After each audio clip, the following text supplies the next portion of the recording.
and you're ready to go. So thank you so much. So I just want to introduce, guys, if you don't know Darin and Olien, as you know, we had Isabel Deichler on a month ago chatting all about things Shakeology too. So this is like a double dose of fun to learn all the ins and outs. I have to say, I'm a nutrition junkie, so I've known about you for a long time. I love everything you talk about. So excited. And I love that, you know, not only are you just promoting the Shakeology and Ultimate Reset, but we actually just saw you on Legit, so excited right now. Beyond Jumping Food on a Zoom for call with the Darin documentary. Olien, Jillian, of do you want to Shakeology. just mute There yourself? he is.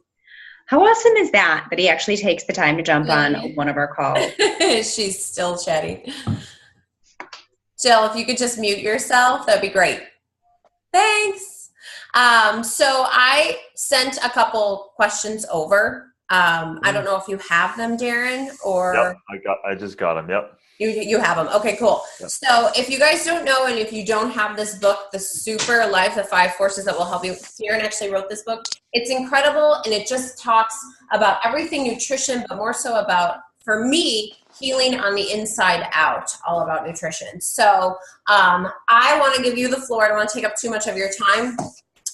If you want to start, so I have to tell you that when somebody asks about Shakeology, for me, I'm always talking, going back and forth, but more so I love the one video of you with the cute music going off in the little, like, I don't even know what kind of vehicle it is, going out into nature, testing the food. I share that because to me, that's the authenticity of our product, you going out and venturing out. So maybe you could expand a little bit about that. I know that was kind of like my first question of, you know, how is Shakeology different than other nutritional drinks? I know Shakeology gets slammed saying it's a protein shake. I don't think it's a protein shake at all. It's more about the nutrition. So maybe if you could chat a little bit about that. Absolutely. Absolutely. So thank you. I appreciate it. I'll just go through the list here, and thank you for saying that. Let's just dive into the protein shake thing. And which leads into the first question, which is, why is Shakeology different? So if you find yourself talking about Shakeology from a protein only standpoint, then it's like talking about, it's like, what's a good example? It's like, talking about being in the wilderness and staring at a tree, and then and you're just focusing on a tree when you're in the wilderness. So from the example of Shakeology, protein is just one really tiny spoke on the wheel of what Shakeology is. And really protein is way over talked about. It's way overemphasized. And it's not cracked up to what people think it is. And in fact, if you get too much protein, it can cause some serious problems. So when you find yourself talking about a protein shake or comparing it as a protein shake, then I would just pause and reestablish the conversation, because it's way beyond the protein shake. But that being said, yes, we have the whey version, and we have the vegan version, but in reality, we have contribution of all of those different, certainly from the plants, all those different amino acids. So just keep in mind that all food, every bit of it, even fruit, has protein in it. So we're always getting protein from a multiple of sources. So I just want to say that. So don't get, protein is, no one's ever died of a protein deficiency, ever. And in fact, we're just, like I said, we're eating way too much protein. So don't get caught in that. Up actually in the documentary. If you guys haven't seen Beyond Food, it's amazing. And that really struck a chord with me, because I actually was competing, and it was all about protein and how much of it, and I didn't feel good. And, I stopped that, and I didn't go back to it because I didn't like the way I felt. And I think that was, something you emphasize on how you feel. Yeah, you'll get kicked in the butt if you get on any one of these things and make it super important. The reality is that Shakeology was built on the idea that we are in this world, and in a weird place, we are over farming, making food very abundant, but nutritionally very starved, right? So if we're consuming food on a consistent basis that has less and less micronutrients, which we do, the government did tests in the early 1900s, which followed up 2 or 3 other times, knowing that our soils are depleted and our food certainly is depleted from the early 1920s and 30s and even updated in the 90s. So we already know. It's not even me making that up. We know that our food is lower quality. So one of the main reasons that Isabel and I kind of took this responsibility on very seriously is that Shakeology was built from the idea that it is filling in the gaps of what we're not essentially getting a lot of, and that is a diversification of food. And what is that diversification of food? And really, what is the great foods? What is the foods that have been used for thousands of years, sometimes 10 to 20,000 years of use within cultures? So if we are essentially missing elemental aspects of our food consumption by way of micronutrients, phytonutrients, vitamins, minerals, antioxidants, all of these types of things, then let's go out and find those, utilize those from the people directly so that we can understand where they're coming from whom is processing them, and what is it that we need to study and research so that it still has, through its processing, through its careful dehydration, and so it can still harness the constituents that it was really the benefits of it. At the same time, making sure that in any type of processing and traveling to the United States, that in no way is there contaminants that can happen, because we're in this strange world where it's happened to me in the middle of nowhere. The environmental overpopulation of the planet has started to hit regions that there's no people, or there's very few. So we're getting environmental stressors all over the place. And so there can be contaminants showing up in the middle of the jungles and on the top of mountains. So these things, so the importance is that some of the differences in Shakeology are really, well, not only differences, but to just emphasize again why we created this thing. Why we created it is to deliver on and fill the gaps of that micronutrients, not getting really hung up. Of course, we have balanced carbs, proteins, fats, and fiber, of course, all of that. But we're not overemphasizing those things. We're emphasizing these kind of buckets where we have pre and probiotics. If you start to understand the microbiome, the microbial world that we definitely need to live symbiotically with to be healthy, then you'll start to understand why we have that in the shake. And then you have the things, gut health, guys, the pre and probiotic, or what he's talking about, that's for gut health. And they say a lot. I mean, Darin, I don't know, maybe I'm going out, but so much of our immunity is in our gut. Yeah.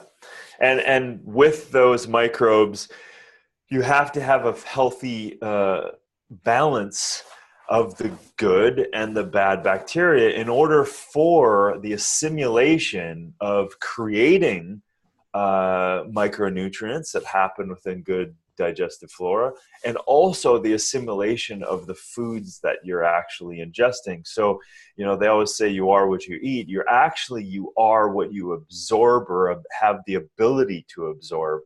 So the microbiome is extremely important in that process. So we acknowledged that and allowed and found those healthy gut bacteria that have been proven clinically to be able to pass through and into the small intestine and then seed into your body. So those are proven within Shakeology. So, and then prebiotics is food for that bacteria.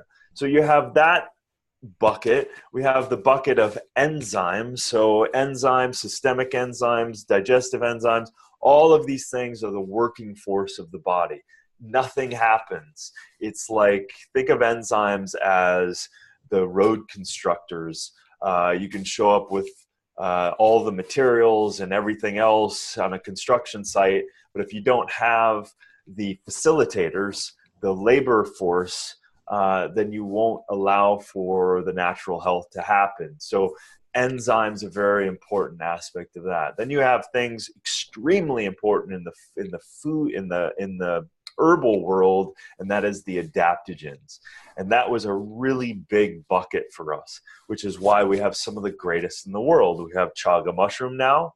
Thank God now that it's sustainable, and we've been able to find high quality sources, because it didn't exist when I first started to formulate. And then you have things like reishi, cordyceps, schizandra, one of the greats of traditional Chinese medicine, ashwagandha, one of the greats of Ayurvedic medicine, and astragalus and things like this. So these herbs, and I'll give you one little homework that will take 5 minutes. So grab one of those adaptogens, one I just mentioned, schizandra, ashwagandha, maca, chaga. Grab one of those and look it up for 5 minutes. Just look up some of the benefits, find a study, read the abstract, just a little bit, and then you'll start to understand why those are part of that formula, why they are part of it. And then once you understand, because I'm a firm believer in take responsibility for everything that you're doing in your life. And of course, when you're opening your mouth up to this entire environment, and you're bringing it in your body. So take that very seriously, right? So the more you learn, the better equipped you are. You don't have to be a nutritionist, but look at it as a curiosity of, wow, these herbs are allies, and they're there for us. And these adaptogens helps our body deal with all sorts of stressors. It's an incredible thing.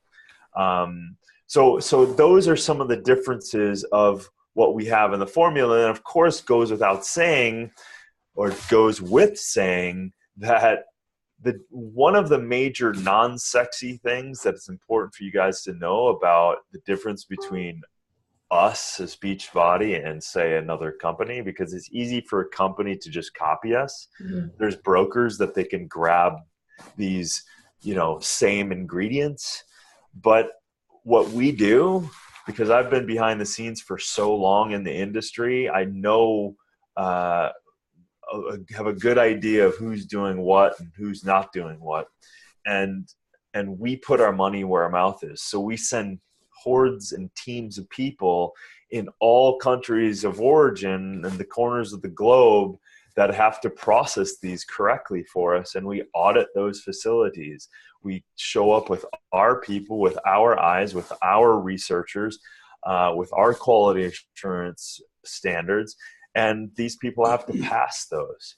And that's millions and millions of dollars we spend every year just by that, making sure that what's in that bag is what's supposed to be in that bag. So the fingerprint of each one of those plants that makes sure, yes, it's that plant and it has the constituents that we're looking for.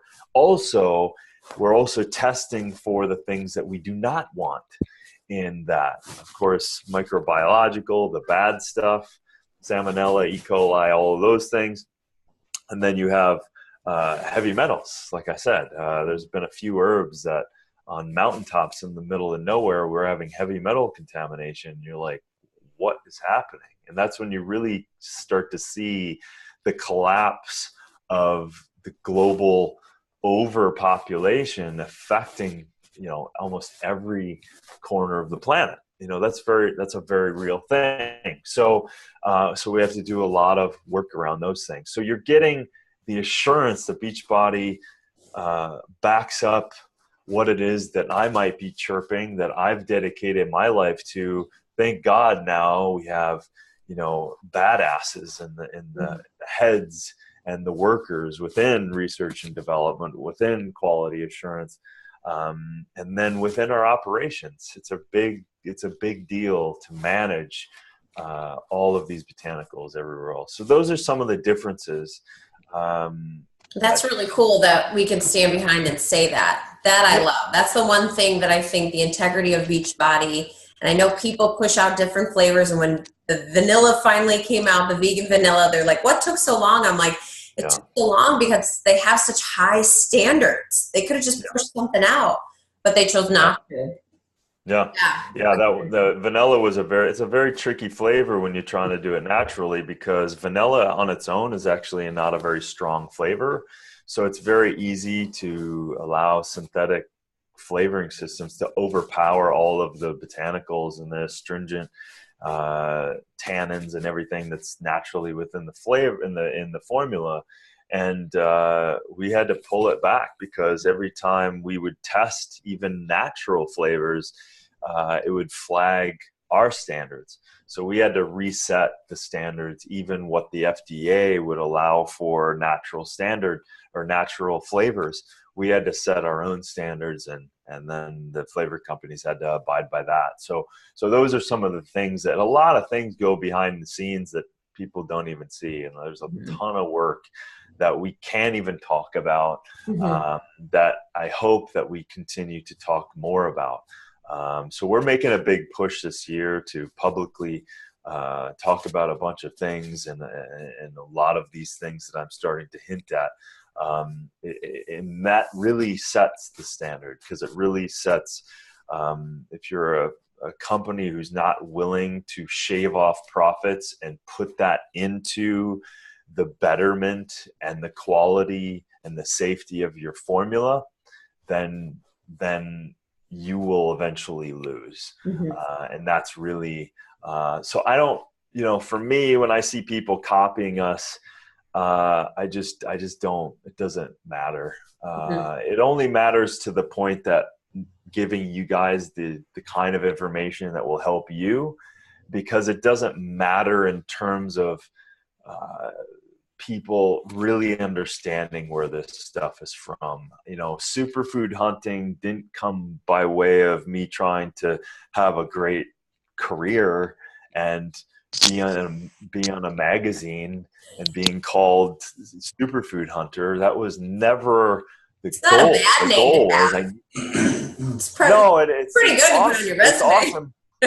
Yeah, it's awesome because people really get it almost immediately, and it's easy to say, but it really came out of the desire and the need to be able to see the people that I were working, that is growing the things that I cared about, or the things that I wanted to formulate with, and also understand the process to help them improve on something, or them help me understand the botanical that I could never have known by sitting behind a computer and doing research. So those things are very, very important. I think it's cool. That's what I think I like the most about the video, is that you're willing to go there, that you may know the ingredient, but they're teaching you about it. No better source than the people that are growing it. Every time. There's not a time I've shown up knowing more than the people that have lived with it. It's humbly wonderful, and always putting myself in a, every trip I take, I feel like I'm doing another PhD program and learning. And ultimately I walk away with learning more, seeing other botanicals, other possibilities along the way too. And also just developing deeper friendships with the people that I ultimately like to support, and that's farmers. So anyway, so next question is, how did I decide where to go for specific ingredients? Well, some of which, before Beachbody, I was doing a lot of work. Obviously, South America, I was doing a lot of work in already, a little bit in the Tibetan area, and some Southeast Asia places. So I had some working knowledge of a lot of the botanicals. So when deciding on Shakeology stuff, as a formulator, I really don't try to limit an ingredient.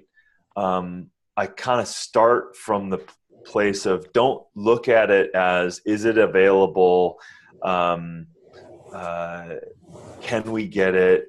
Where is it sourced? I go into it going, what do bodies need? What do people require? So I start there and put a dream formula together. Now you have to understand that not all botanicals can be used in certain ways. Some botanicals will lose potencies if you grow them and dry them and pulverize them, depending on what it is. But the choices we made here are some of the greatest botanicals in the world that we were able to grow safely, dehydrate effectively, and be able to mix and then have beneficial alchemy with the other botanicals. It's not just throwing a bunch of stuff together and hoping it turns out. We do a lot of work to make sure that those enzymes aren't interacting with the botanicals and starting to break things down, or the fat soluble natural vitamins are not interacting with other fats. There's all kinds of different things that we have to do, and that goes into the studying of things. But certainly, some of the greats in choosing the ingredients, those buckets I shared in the beginning are very, very important. And the botanicals themselves, some of my favorites are the adaptogens. Chaga mushroom is one of my favorite plants on the planet. Moringa is one of my favorites on the planet. Schizandra, one of my favorites. Ashwagandha. All these things, they feel like in a certain sense, as cheesy as it sounds, they feel like my children. Or in a better I have favorites. I have 4 kids. I have favorites. Yeah. And my dog's name is Chaga. So God. You're committed then. Yeah, he's got the same coloring actually as Chaga has, like dark on the outside, and when you crack it open, it's tan. So he's German Shepherd. So so it's awesome. Kind of interesting. So let me see. How did I decide on the most important to be in Shakeology? Again, you just had that vision board of what you want. Yeah, there was ones that I loved and ones that I had worked with and ones that I had done so much discovery on that I just knew. There were things that I probably, at the time, I was a little naive to throw it in the formula so early on that no one really had it in any significance in the formula. So some of it was that, and I'm grateful for that. I made some choices that were really good, and Isabel and I would go back and forth on things, and Isabel and I have never disagreed with anything as it relates to the integrity of the formula ever. Like, we're always, it's weird and uncanny, but we've never disagreed, and we've always come from the same place with the integrity of the formula. It's like we're one person as it relates, but we're 2 people fighting the fight.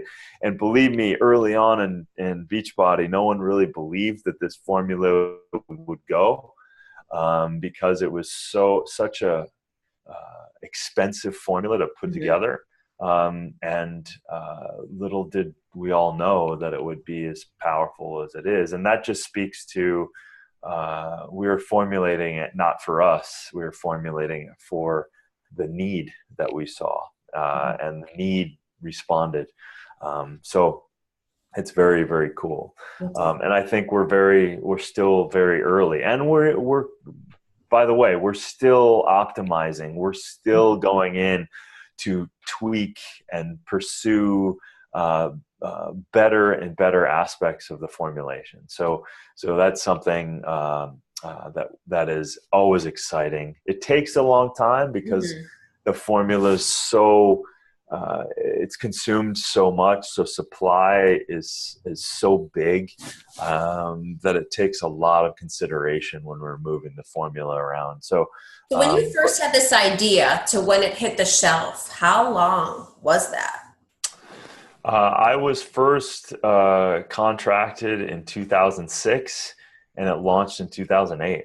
Oh, wow. Okay. So really, I think it was probably about a year to a year and a half of just blue collar working hard to lock the formula in. We're talking hundreds and hundreds and hundreds of formulation tweaks and changes, and that's gross and that doesn't work and that's not going to happen.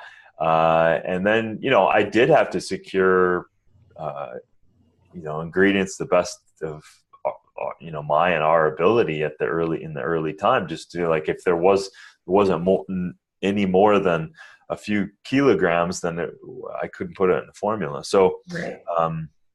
So then, yeah, so I think once I locked it about a year and a half, then maybe, I don't know, I don't remember, but it was, 6-7 months before all of the marketing stuff was then put together. And, and that's really where, once it started selling, because I was kind of one and done. I was going to do that for them and just kind of like, cool, thank you. And I was going to go off and put my own formulas together.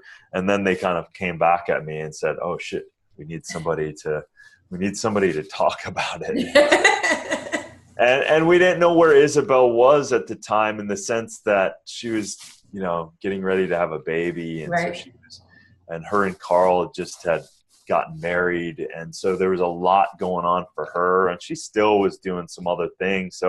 So they were very clear that they're like, oh my God, we can't just throw this at Beachbody, when Beachbody had really no business in nutritional stuff at the time.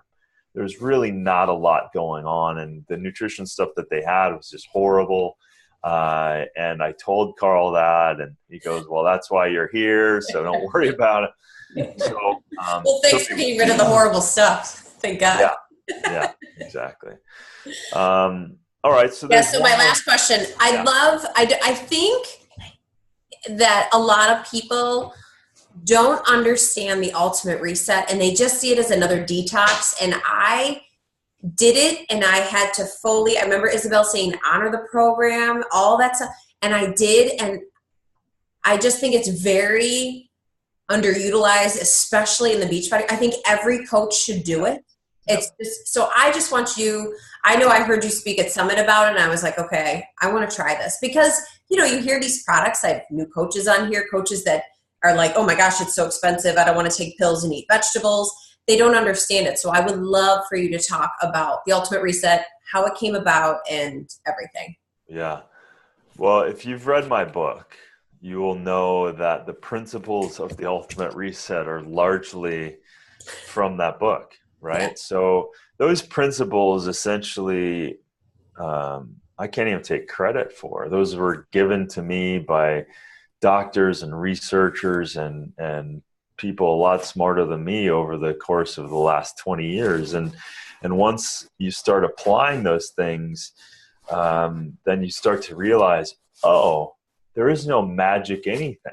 Mm-hmm. By the habits that we're doing, by the things that we're putting in our mouth, and by the intention behind them, is largely shaping our life, every bit of it. And that's on every level. But the point is that the Ultimate Reset is, is it a detox? Well, your body's spending a huge amount of energy every single day, every moment, detoxing itself. When it loses that, it gets overwhelmed, it gets stressed, it gets hit with, unrecognizable xenobiotics, which is man-made stuff that it doesn't understand. And then what happens? You start breaking down. You start you don't have energy. You opening up the door to disease. You don't feel that great. You start aches and pains, all of that stuff. So the point is, with the Ultimate Reset, it's just really simple, and it's simple in its most powerful mechanisms, and that is, okay, quit eating all of this junk that's overwhelming your body every day, every meal, So let's get rid of that. Let's increase the number one cleanser, energizer of the body, and that's water, right? Let's increase that. Let's make sure the water's assimilative for the body and not load ourselves with more toxins. And let's eat a ton of our greatest allies, plants. We have, food is thy medicine. There's a reason why that's a powerful statement. So that's what we start training. And oh, by the way, back off on the protein. And the irony is that meat, dairy, fish, and eggs, your body can get overwhelmed very fast. And I'm not, I've been a vegan for well over 10 years, and I thrive, and I'm as strong as I was when I was 20. And I'm not ever saying, because I don't want to be someone's authority and telling them what to do.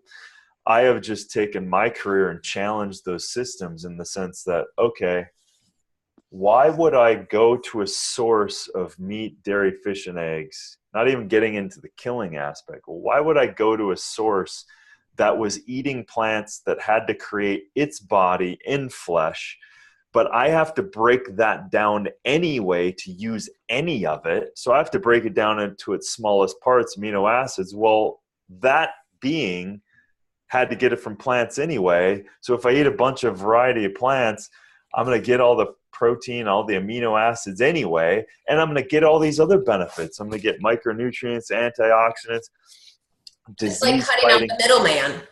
Exactly. And going right to, yeah. Exactly. So for me, as an athlete, as a self-proclaimed after college researcher into this stuff, I was really like, this makes no sense. It still doesn't make sense to me. Mm-hmm. So for me, I was like, listen, let's set the body up so it thrives and watch what happens.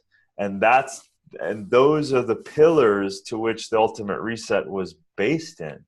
The irony, this is the classic one, because most men have this cultural lie that we need meat, that we need milk, that we need cheese, and we can't live without it, and all this stuff. And in fact, without a doubt, research upside down and sideways absolutely tells us the more meat you eat, the lower your testosterone and the higher your estrogen. We even did that test for the Ultimate Reset. Guys' testosterone went up by 33% in 3 weeks. So the irony is, as a man, as one who loves to, kick ass every day and work out with strong dudes every day, I eat plants like crazy. And it goes against every cultural aspect. And by the way, plants aren't forcing me to get testosterone. So it's not like if a woman eats it, I'm going to get all this testosterone. No, the body regulates itself, right? If I'm a guy who's aggressive and works out and likes to be active, then my body's going to go, oh, okay, you need more testosterone in order to facilitate those energy needs. Okay. So that's the cool thing. That's the cool thing about adaptogenic herbs. It doesn't force your body into anything. It's the cool thing about plants in general. So I have to ask you this. Yeah.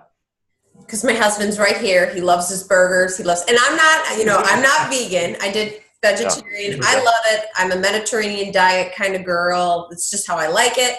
But I'm the person that thinks, oh, I should eat some more chicken. I need to eat. But, proof. He's here. So I'm going to do the whole, what does Darin eat? But what do you eat then? Like, give me a day of what you eat. I want to know. Yeah. Shakeology. Yeah. So in the morning, I wake up very early. I do my morning rituals. I do my writing, my meditations, all that stuff. I usually make an elixir, a different kind. I don't drink coffee, but the focused energy plus a few more herbs. That's how I start my day. As of course, tons of water. And then I'll work out at around 8 o'clock or so. I'll get home around 10, and then it's usually a ton of fruit and vegan strawberry Shakeology, right? I'll slam that. By 11:30 or noon, I'll be having my first food meal, and that's a big salad, like huge, with hummus, 5 different lettuces. I've got baru nuts that I threw on there, any kind of nuts.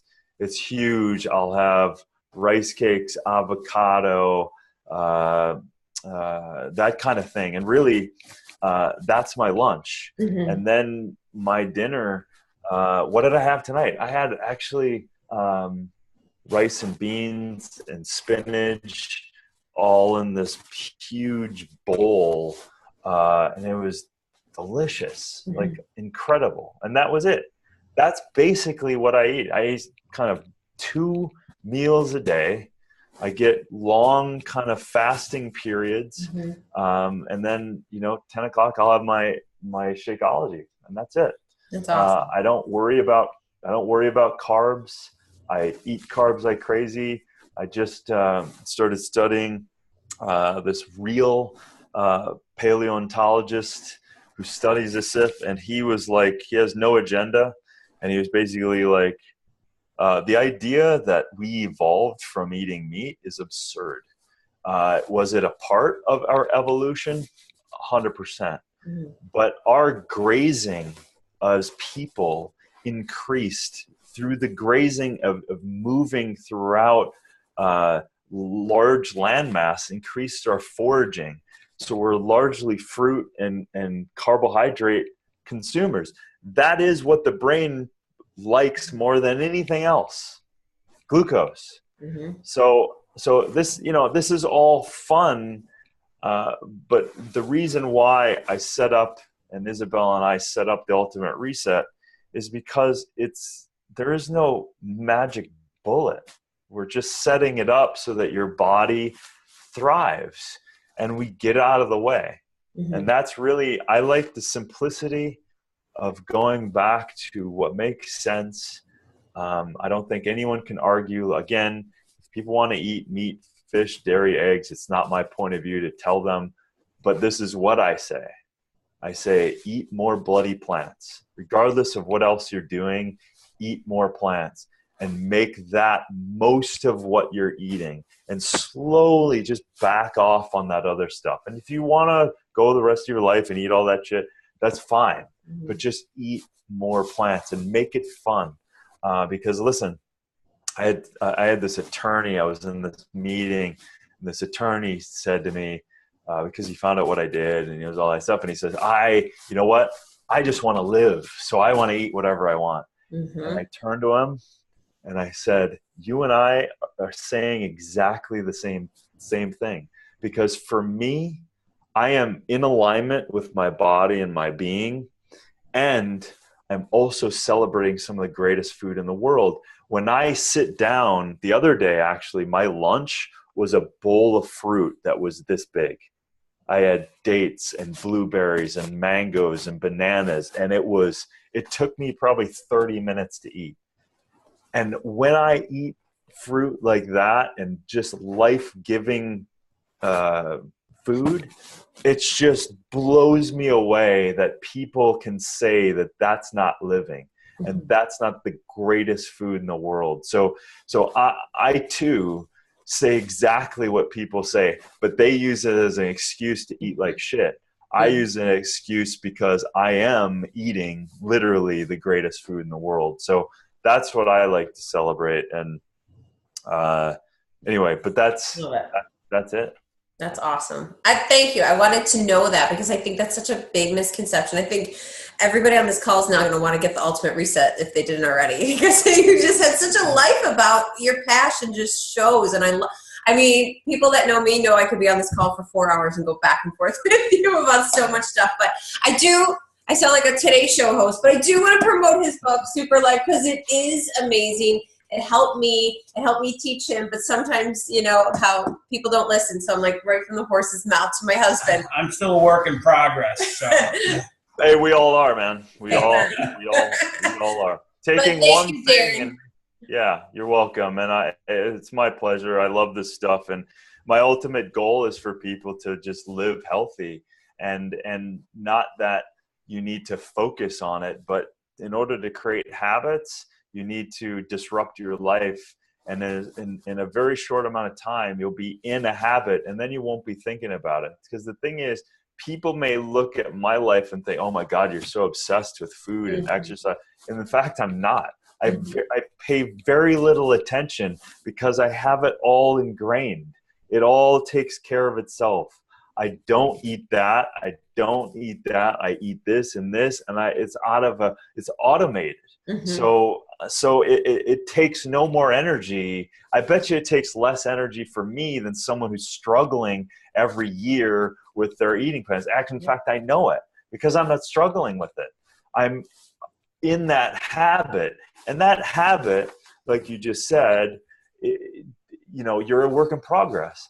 It's constantly, life is throwing stuff at us all the time. So but I think on a daily basis, how am I aligning my life, my values, and what I want towards tomorrow, right? So you have to act in accordance with what it is that you truly deem important to you. And if you're aligned with that, then the seat that you will sit in tomorrow will bring you dividends that are exponential.